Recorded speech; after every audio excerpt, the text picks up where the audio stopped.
All right, I'm Tim. I'm Justice. And you're listening to the Brutally Delicious Podcast. Brutally Delicious!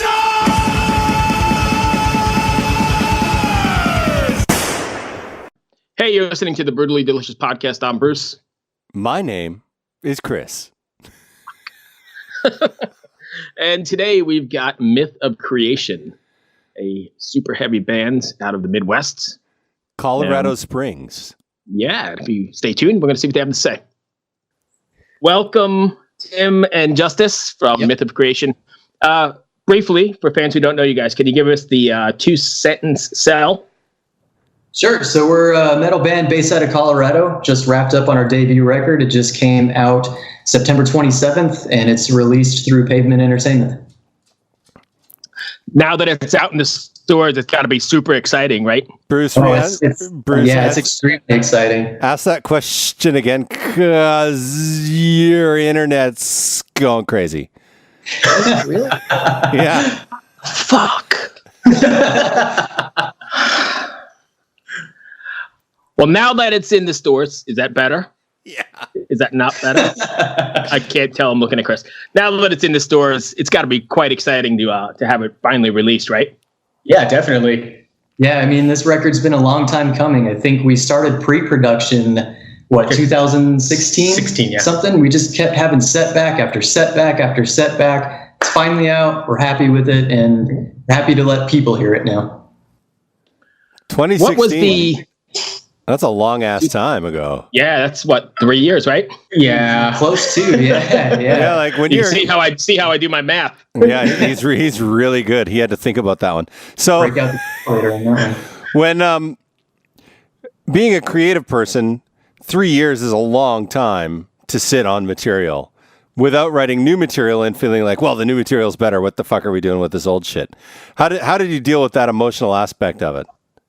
You know, I think this has been a long time coming, like you said. So I think we kind of owed it to us and everyone else to put out the original pieces because they captured a lot more of the past than what was going on. So we actually rewrote some lyrical content. We made sure we captured what the last 5 years of our lives were, maybe even 7 years even. To make sure that we captured all of that past. So it was kind of like a milestone, a marker. So that way with the new stuff we started writing, we made sure we kept that for album 2, maybe a part 2. And I mean, the record we went into the studio with isn't necessarily the record that came out on the end of that. Yeah. So, I mean, things did change in studio. Like you said, lyrical content, some songs got scrapped, some songs got rewritten, which wasn't the initial intent going into it. You know, we had a lot of stuff happen while we were in the studio. So we kind of had to make those changes on the fly, which, I mean, in turn made for a better product on the end spectrum of that. Yeah. So I just want to know, because I'm a recording engineer by trade. That's what I do. Oh, nice. And I also own an audio software company. So I often hear people use the word studio and all that kind of stuff. Did you guys actually go into a studio, or did you record at home? Did you work in a basement facility? How did you go about getting it done? So a lot of what we did actually was kind of scratch tracked. Our guitar player, Robert, who's not with us right now, he's 2 hours south in another town working. He did a lot of the scratch tracks and actually did majority of the songwriting, presented it to us, and then we were able to put our twists on it.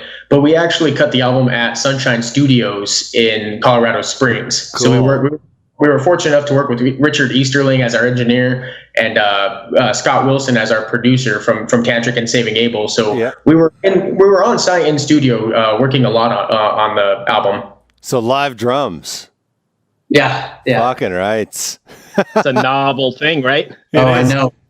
Hey, I get so many mixes nowadays. It's all virtual everything.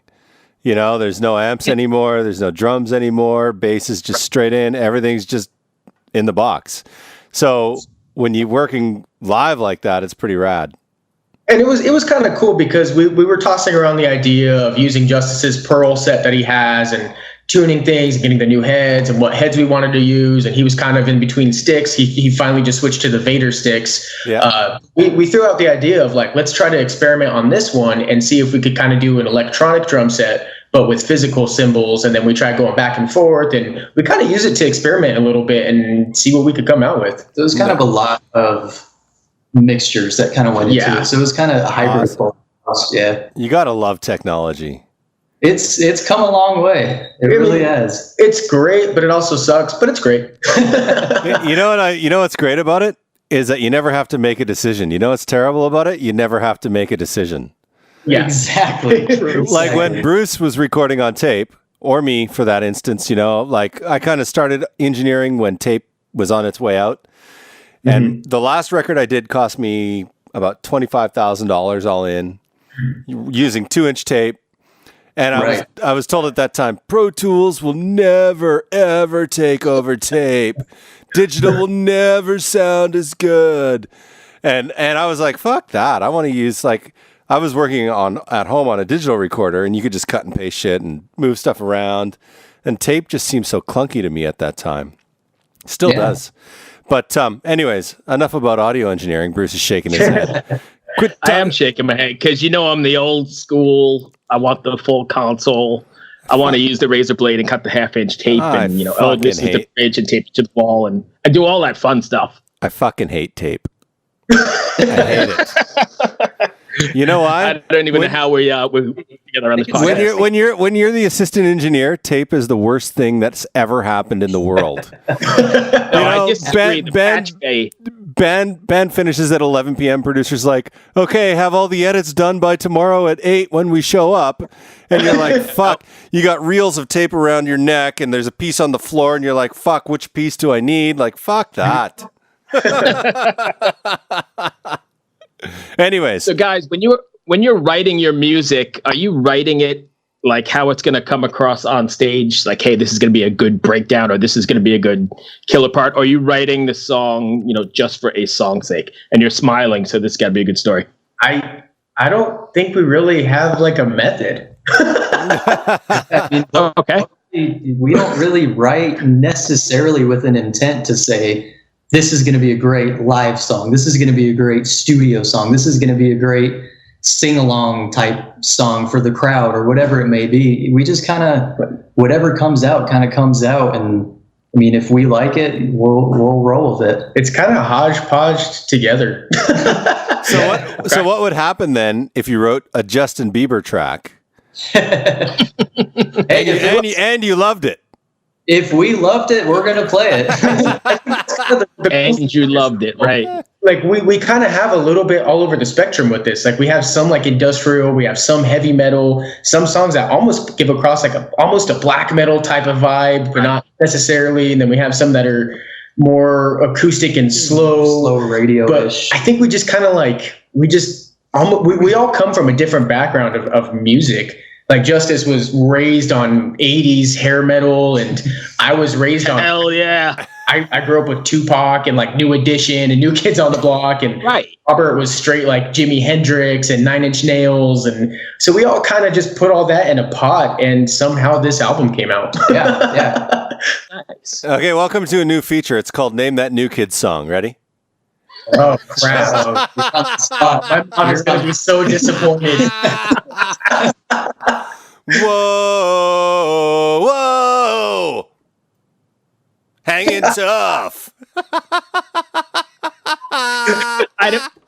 I'm not sure if you've ever listened to our podcast, but these tend to go down the wrong track really quickly. So I apologize for my challenged partner. Everything is totally off the cuff. It always tends to go that way. Hey, I'm cool with it. Chris? Step 1. No. He's 0 for 2. Strikeout. I mean, we could try two. Come on, man. We could try like If It Isn't Love, or hell, what was it? Another Bad Creation? Aisha? That's a good one. I don't know any of this stuff. I don't know any of this pop I'm just stuff. fucking around. I'm just fucking around here. My son is into EDM. Are you guys EDM fans? No. I mean, I do like this guy named Scooter, but I don't know if it's EDM. I'm sure somebody right now is I don't even the radio like EDM. That's not EDM. But I mean, if it's decent, I'll listen to anything really, except reggae. I can't do reggae. I can't do reggae. Go to Jamaica, you'll change your mind. I like reggae. I can't stand EDM. That's fair. Yeah. Okay, let's get back on the band here. Bruce always takes it off the rails, so we got to get back on track here. Chris? What? Jesus Christ. No. Sorry. So when you guys are writing, is it more the efforts of one particular member of the band, or are you guys all writing together? So that's it. Robert, our guitar player, he's the one who kind of writes the foundation that he has in Ableton.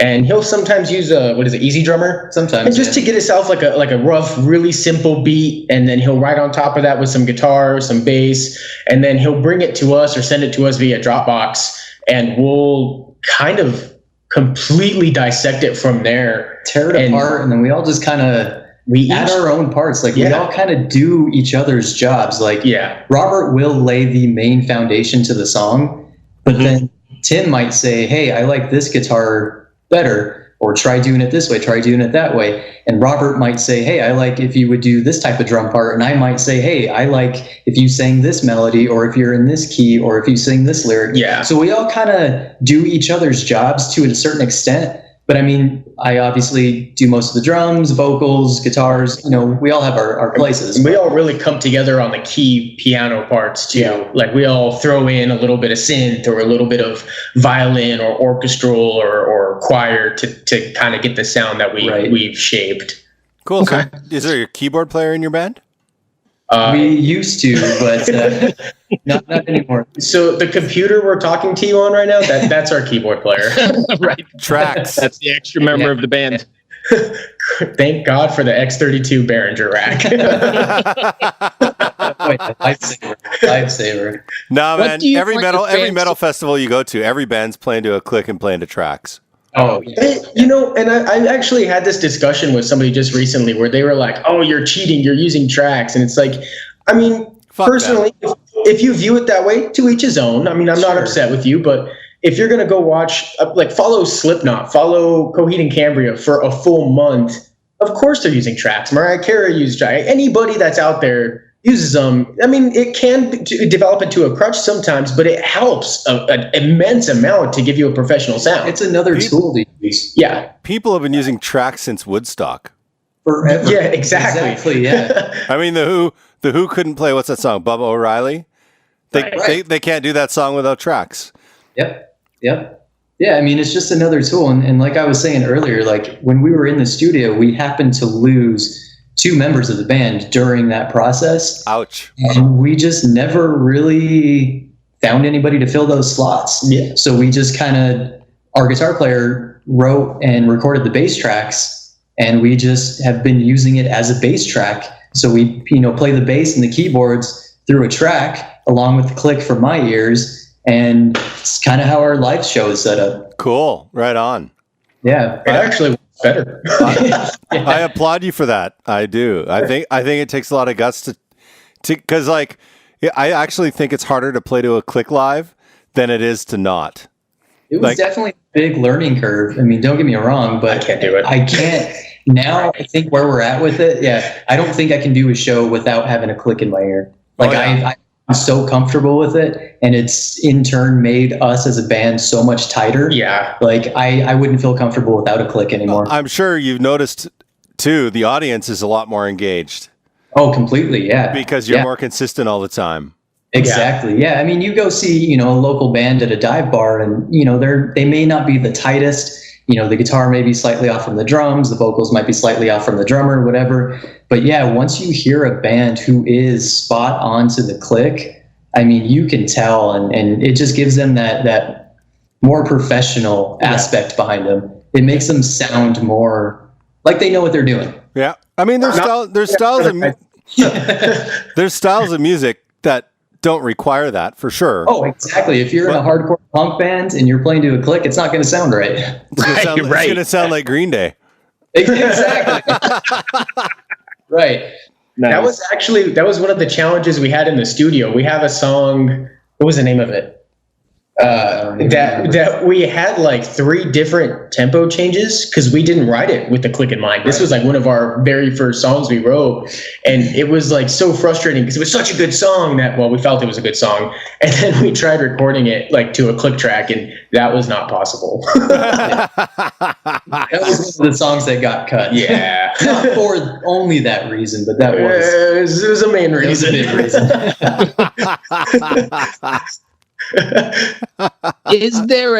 Is there a message or something you want your fans to take away from after listening to a Myth of Creation record?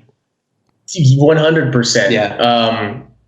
Being as somebody who kind of struggled with depression, still kind of struggles with it. Like we definitely want to put the message out that you're never alone. Ever in this world, there's suicidal awareness, there's mental health problems, especially like the stigma that's put on it. That's, in my opinion, it's bullshit. And I'm sorry, am I allowed to cuss on this? Please do. Yeah. Okay. Have you fucking met me? But the stigma that's put on this is stupid. And then there's so many people who are bullied or who feel alone. And we want somebody to be able to kind of empathize with this and realize that, hey, if we got through this, you can too. Like we're just trying to give back the exact same thing music gave to us, to hopefully motivate somebody to keep on keeping on, or hell, to even start playing music. Like we want to give a very positive message. I mean, lyrically, it's really dark, but hopefully in those dark lyrics, they can see that there's light in it, essentially. I mean, music is saves people. Believe it. I mean, no, literally. I don't know I guess that's the word I'm looking for. Literally, I mean. Yeah. It doesn't matter how dark it is. Sometimes it's just a way of working out your inner demons, and people on the outside think everybody's just screaming and being, all demon possessed into jackasses. But it's really a way to it's cathartic in a way too, I think, right? Completely is. Completely, yeah. It's actually another song we're working on. Yeah. Oh, really? Yeah. little sneak peek for you guys. Cathartic Dreams is one of ours we're working on. There you go. Trademark that name, Bruce, quick. There you go. Bruce actually did a movie about depression in metal. Really? I did. It came out a couple weeks ago, a month ago. Yeah, it's called Metal Health Out of the Pit. And I can actually send you a link when we're done. I'll send it to you today. We were just talking about that, actually, because that name sounds so familiar. I can't remember who we were talking to, but they brought that up. Yeah. It's on my head. Yeah. Oh, good. I'm glad people are talking about it. Yeah, absolutely. So yeah, it's got a whole bunch of different bands in it, from local bands to, national or international touring bands, all sharing their stories of, depression and how music really helped them get through. Some of it's rough, people with shotguns to their chins and gonna pull the trigger, and then, something happens. But the overwhelming theme is that music got them through. See, and that's like one of the biggest things I stick to, because like everybody, like I said, there's such a stigma on it, and everyone's so ashamed to talk about it and then scared to talk about it. And me, I'm quite the opposite. I'm like, the more people that can hear this, the better, because there are always going to people struggling with this. Sure. Like, so if I can tell my story to help just that one person, you bet your ass I'm going to tell it. Right. And I mean, just look at the last 2 years. We've lost so many influential people. And I mean, really, the catalyst for me starting the movie was, I don't know if you know Jill from Baroness. It was Baroness? Doesn't sound familiar. I think it was Baroness. But anyway, Jill, she actually came here and cooked with me because I do a cooking show as well. And then within a year, she couldn't take it anymore and left us. And that's when I started putting this whole thing together, and it, kind of went from there. But there's a lot of people hurting out there. You're right. And we're a big community. Chris and I talk about this all the time on the show. The metal community is a big, tight-knit community in a way, because I mean, you could go over to Poland right now or whatever and meet somebody at a festival, and within 10 minutes you're drinking a beer, and it's like you've known them your whole life, right? That's how Bruce and I met. That's how we met. We met on a metal festival. Oh, wow. That's pretty cool. In 2011, yeah. A lot of people are like, oh, metalheads are scary. But I mean, you take metal lyrics, you take rock lyrics, and you compare that to the popular pop music that's out there. And it's like, the shit we say is so much deeper than like just this surface level crap that's out there for people to listen to. And metalheads are some of the nicest people I have ever met. I agree. You know what? After going on 70,000 tons of metal, I could travel anywhere in the world right now, and I would have a couch to sleep on. Yep. That's amazing. Absolutely. Yeah. It's a family. You know what I mean? So in the end, I think it's great what you guys are doing, and what I tried to do with the film is to just let people know it is a community, and there's more to it than just, screaming and slicing pigs' heads off and worshiping Satan or whatever. There is depth to it once you get past all the screaming. Something that I often think about, because I struggled a lot in my youth with bipolar disorder, and I was all over the fucking map. And in and out of the hospital all the time. Like, I until I was like 27 or 28, I was just in and out of the hospital. That was my life. And I often think that when people look at suicide, they look at it in the wrong way. They look at it as though someone ended their life, but they don't look at it like the same way they would look at cancer or the same way they look at, any other ALS or MS, right? Suicide is just the end of that progression. Sure. And there's the thing is though, is that it can be intercepted before it happens. Right. Exactly. But I don't think that you need to look at people that kill themselves in a negative light, because at that moment in their life, they don't know any better. Like, right. That's the end of their illness and I think it's sad to say that, but there's a huge stigma, like you say, on mental health, and it's just not okay. There doesn't need to be one.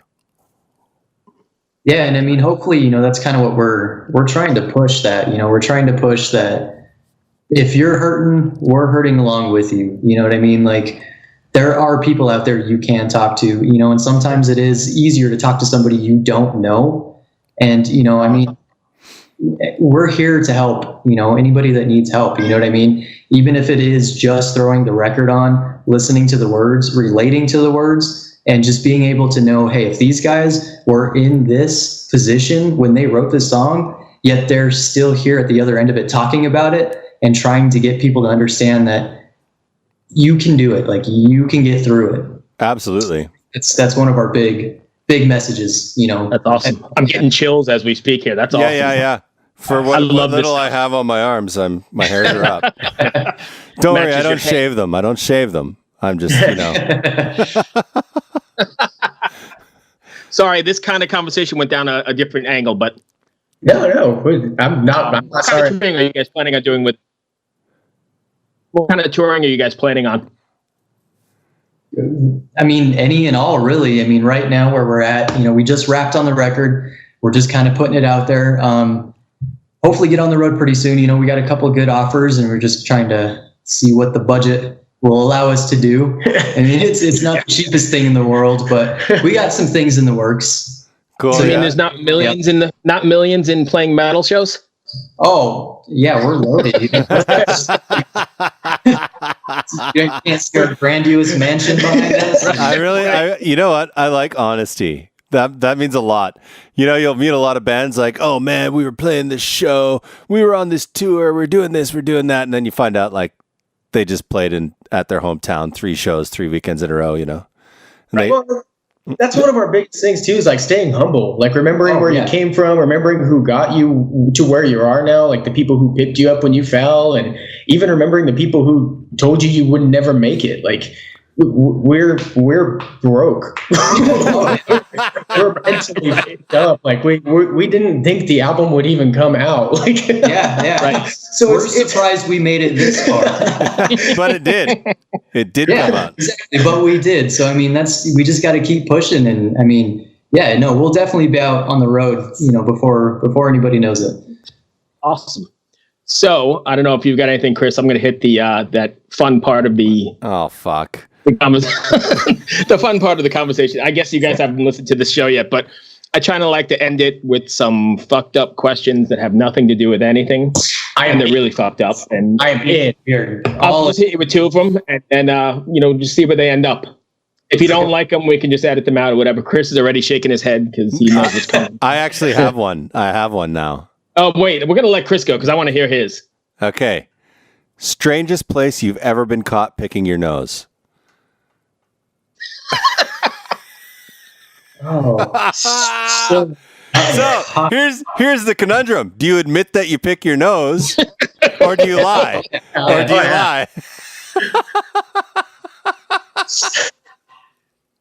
You seem like you got a good one behind this. I'll let you take this. So, I mean, everyone's done it, and you kind of get them like long, like stringy ones that kind of like make your eyes water. It's like it gets you the chills. So I was downtown at our hometown actually, and I was driving my Jeep, which is a standard. So I'm trying to multitask. I got this big old fucking booger, and it's like my eyes started watering. I kind of went to like a kind of a little bit of an orgasm because it felt so good. I almost ran into the back of a car because it felt so good. Did you fling it, or did you wipe it? I don't remember. I think it might have gotten on my steering wheel or my shift knob because like on the car seat or anything, right? It's a lost cause at that point. You know what? The next Harvard study I'm looking for is amount of mucus on side of car seat. Oh. Oh my God. I don't think you want to know that number. It was one of those things where if I would have hit the car, like, do I lie? And it's like, oh, sorry, I didn't see you. Or is it like, my nose. Sorry, Judge, I picked my nose and it felt good. Yeah, And I was knuckle deep. Did you lie? Sorry, I was on my cell phone. Or So you take the ticket to save embarrassment? I would take the embarrassment. Yeah, I got no shit. Why not? Right. okay, I don't really Bruce. have boundaries. Yeah. Sorry to hijack, Bruce. Go ahead. No, I'm glad you're partaking. Usually you shake your head when I ask these. So, all right, let's see. What set of items could you buy that would make the cashier in the grocery store the most uncomfortable? I mean, I'm sure you can go with the cliche ski mask, duct tape, shovel, Some bleach. and a plastic tarp. Or you could buy a bunch of red antifreeze and just say like, I hope the kids like this punch for Halloween. Do you think they'll notice the difference? I'm going to cut it. I can't afford the high C punch. They'll never know. At the dollar store. Oh. Jesus. I'm Tim. We know you're Tim. Oh. Introduce the song. Beautiful. Man, I dropped out of college. Hey, at least you went. Yeah, at least you went. I didn't. I got all the debt to prove it.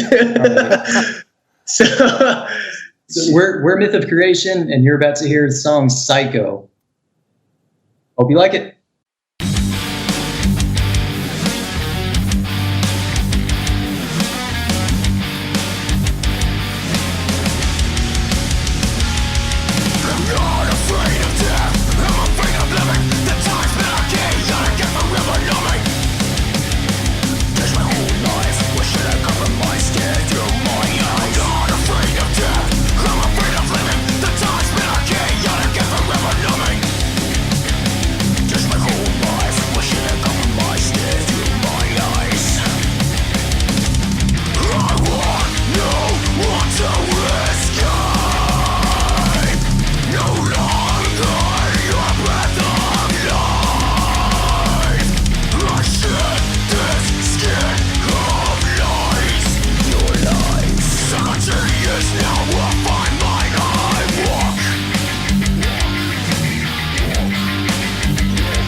Perfect. That's all I've got. Chris, you good? I'm good, man. Thanks so much for the conversation today, guys. Absolutely. Thanks for having us. you.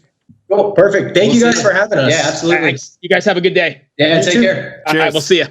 Bye. That was a good one. Yeah. That was real good, actually. Very fun guys. Yeah, nice guys. Thanks for listening to the Brutally Delicious podcast today. We really appreciate your listening ability. And your enthusiasm. You're so enthusiastic. I'm going to do the fan mail coming. I'm going to do it like Barry White. Are you ready? Thanks for listening to the Brutally Delicious podcast today. We really appreciate it. You think there were any babies being made while you were saying that? I hope so. And contrary to popular belief, I am not Jason Momoa. And I'm a fat old white guy. So, right. Old fat metal guy signing off. Thanks for listening. Cheers. Cheers.